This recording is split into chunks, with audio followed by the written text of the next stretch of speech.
Lettre 85 à Céline. Carmel, le 12 mars 1889. Vive Jésus! Qu'il fait bon se vouer à lui, se sacrifier pour son amour. Annotation, elle évoque la citation d'une lettre du père Pichon. Céline, ce nom chéri résonne doucement au fond de mon cœur. Nos deux cœurs ne se répondent-ils pas parfaitement? J'ai besoin ce soir de venir avec ma Céline me plonger dans l'infini. J'ai besoin d'oublier la terre. Ici-bas tout me fatigue, tout m'est à charge. Je ne trouve qu'une joie, celle de souffrir pour Jésus, mais cette joie non sentie est au-dessus de toute joie. La vie passe, l'éternité s'avance à grands pas. Bientôt nous vivrons de la vie même de Jésus. Après avoir été abreuvés à la source de toutes les amertumes, nous serons déifiés à la source même de toutes les joies, de toutes les délices. Bientôt, petite sœur, d'un seul regard nous pourrons comprendre ce qui se passe dans l'intime de notre être. La figure de ce monde passe. Bientôt nous verrons de nouveaux cieux.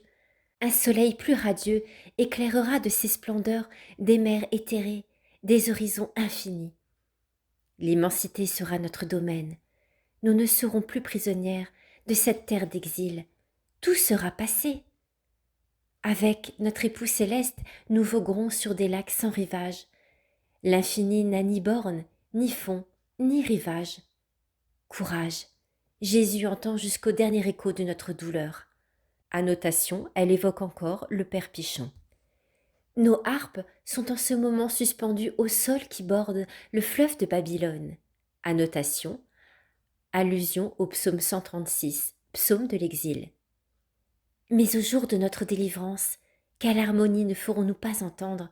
Avec quelle joie nous ferons vibrer toutes les cordes de nos instruments? L'amour de Jésus pour Céline ne saurait être compris que de Jésus. Jésus a fait des folies pour Céline. Que Céline fasse des folies pour Jésus.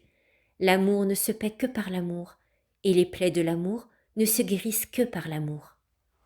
Offrons bien nos souffrances à Jésus pour sauver les âmes, pauvres âmes. Elles ont moins de grâce que nous, et pourtant tout le sang d'un Dieu a été versé pour les sauver. Pourtant Jésus veut bien faire dépendre leur salut d'un soupir de notre cœur. Quel mystère! Si un soupir peut sauver une âme, que ne peuvent faire des souffrances comme les nôtres? Ne refusons rien à Jésus. La cloche sonne, et je n'ai pas encore écrit à ma pauvre Léonie.